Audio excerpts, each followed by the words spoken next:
요한복음 20장 1절에서 10절입니다. 오늘 본문은 예수님의 부활입니다.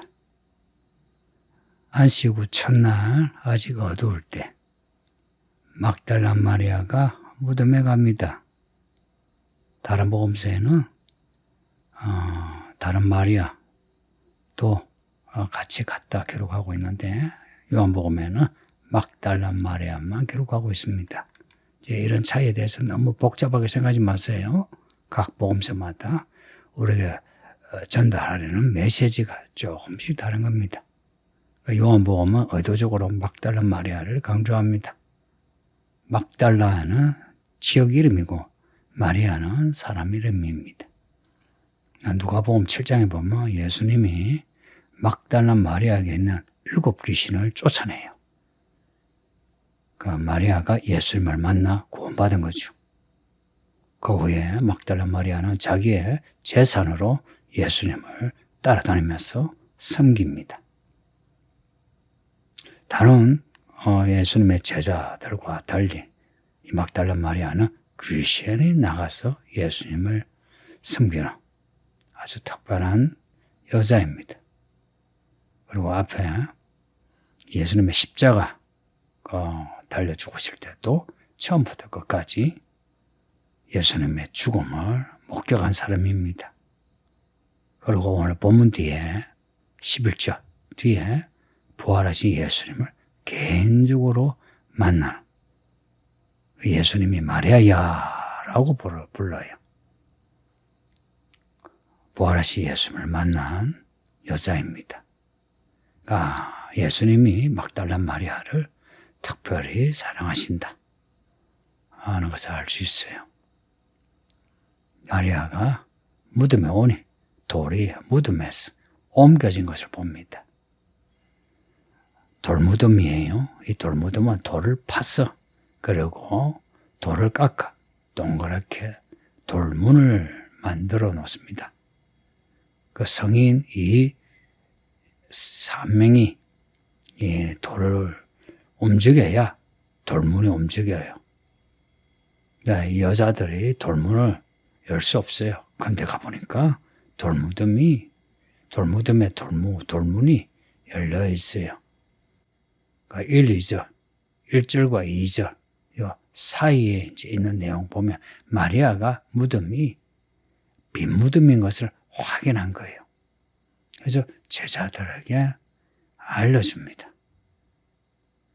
1절에 보면 무덤에서 옮겨진 것을 보고만 나와 있고 빈 무덤이라는 나와 있지 않죠. 그런데 2절에 보면 제자들에게 가서 사람들이 주님을 무덤에서 가져다가 어디 뒀는지 모르겠습니다 라고 말을 해요.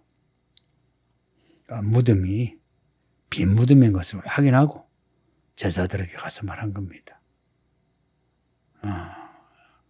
마리아 말을 들은 두 제자, 베드로 그리고 또 다른 제자, 요한이라고 봐요.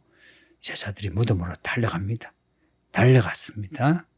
요한이 먼저 도착했는데 구부려 이제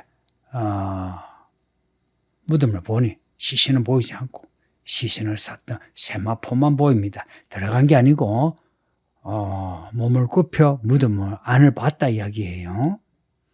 요한은 들어가지 않고 보기만 했는데 베드로는 무덤 안으로 먼저 들어간 겁니다. 그러니까 여기에 요한과 베드로의 캐릭터 차이를 볼 수 있죠. 베드로는 행동으로 믿음을 보여주는 사람입니다. 베드로가 본 무덤의 모습이 나오는데 시신은 없고 시신을 쌌던 세마포가 개어져 있고 머리에 수건도 또한 개어져 있습니다. 그러니까 이제 요한이 무덤에 들어가서 빈 무덤을 이제 확인하고 이 두 제자가 여자의 말이 사실인 것을 확인한 겁니다. 이 마리아는 이 빈 무덤을 인해서 당황하죠. 그리고 두려워하죠. 9절에 보면 왜 이들이 이 빈 무덤에 들어가서 당황하고 두려워하는지를 말씀합니다. 그들은 성경에 그가 죽은 자 가운데서 다시 살아나야 하리라 하신 말씀을 아직 알지 못하더라. 예수님이 몇 번이나 예수님의 그 죽음에 대해서 부활에 대해서 말씀하셨거든요. 그런데도 예수님의 그 죽음 앞에서 다 흩어지고 부활에 대해서 전혀 생각하지 못하는 모습입니다. 이거는 두 제자만이 아니라 다른 제자도 그렇고 마리아도 그렇고 예수님이 그렇게 반복해서 말씀해도 받아들이지 못하는 이 모습을 보며 그들이나 우리나 비슷하다 생각이 듭니다.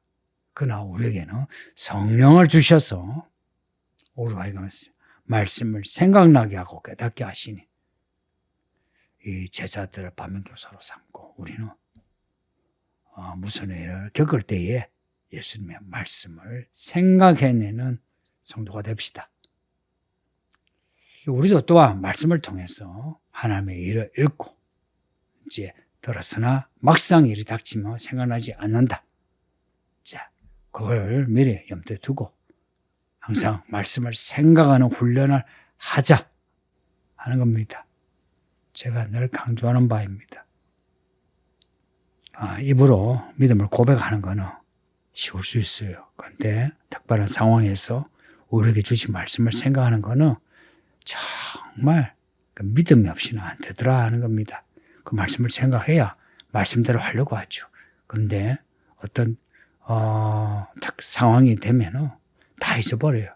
어쩌든지 이 상황을 헤쳐나가려고 아니면 이 상황을 회피하려고 그럽니다. 그래서 말씀을 잊어버리고 제자들처럼 비겁하게 행동하게 되는 겁니다. 10절 보면은 두 제자는 집으로 돌아갑니다. 두 제자들은 돌아가고 마리아만 남게 되는데 본문 뒤에 예수님이 마리아에게만 나타났다 하는 겁니다. 그러니까 두 제자에게 무덤에 예수님이 없더라 하고 말해주고 그리고 마리아가 또다시 이 무덤에 왔다는 겁니다. 이 마리아의 믿음이 이 제자들보다도 훨씬 좋죠. 그 예수님의 터치로 귀신이 나가고 구원받고 그리고 예수님의 그 고난을 처음부터 끝까지 모든 걸 본 마리아입니다. 그래서 예수님에 대한 마리아의 믿음은 다른 여자, 다른 제자들하고 비교해서 특별하다 여겨집니다. 누가 예수님을 잊어버리지 않고 예수의 말씀을 기억하고 특별한 상황에서 하나님의 뜻을 깨닫나 예수님을 직접 경험하고 예수님의 말씀을 감동받아서 자기 인생을 걸고 예수님을 섬기고자 한 사람이 그렇습니다. 막달라 마리아는 귀신 나오고 난 뒤에 자기의 재산으로 예수님을 섬기는 여자입니다.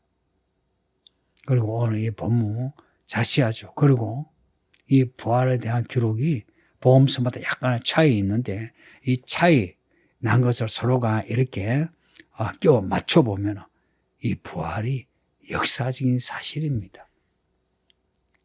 앞뒤가 맞는 이 사실이 아니면 이렇게 기록할 수가 없어요. 그리고 앞에서 요한은 자기가 직접 본 것을 기록했다. 그래서 이 기록은 참되다. 참된 정언이라고 고백했습니다. 성도님들, 이 말씀을 그대로 믿는다면 예수님이 예언하고 사도들이 예언한 예수님의 죽음을 준비하지 않을 수 없는 겁니다. 이 시대가 많이 달라진 것을 보세요. 이 한국 사회도 이번에 이렇게 이재명 대통령이 나온 것도 이 시대의 전환을 보여주고 있습니다. 교회가 이 시대의 전환 속에서 어떻게 해야 되겠습니까?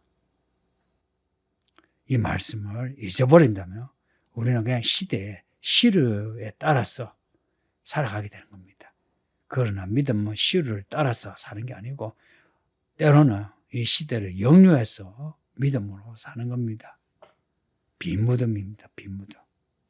죽음을 이기신 예수님이십니다. 이 시대, 이 세상을 이기신 예수님입니다. 부디 이 세상을 따라가지 아니하고 죽음을 이기시고 세상을 이기신 예수님을 믿고서 따라가는 그런 믿음의 성도들이 되기를 예수 이름으로 축복합니다. 아버지 하나님 감사합니다. 우리 예수님이 부활하심을 믿나이다. 우리 예수님이 성천하시고 다시 오심을 믿나이다. 우리 예수님이 말씀하신 모든 말씀이 이루어질 것을 믿나이다. 어떤 상황에서도 말씀을 잊어버리지 아니하고 생각하여 말씀을 쫓아 말씀을 붙잡고 의지하여 살아가는 하나님의 종들 되게 하소서. 세상이 많이 바뀌고 있나이다. 이 나라에 새로운 대통령이 세워지고 이 사회가 많은 변화가 있을 것 같나이다. 아버지여, 이 변화 속에서 교회가 이 교회의 교회됨을 잃어버리지 않게 하시고 오히려 시대가 흑암과 혼돈 공허 속에 있을 때 더욱더 그리스도 말씀 안에서 교회가 세워지고 자랄 수 있게 도와주소서. 이 서울의 기름 교회를 붙잡아 주소서. 예수님 이름으로 기도합니다. 아멘.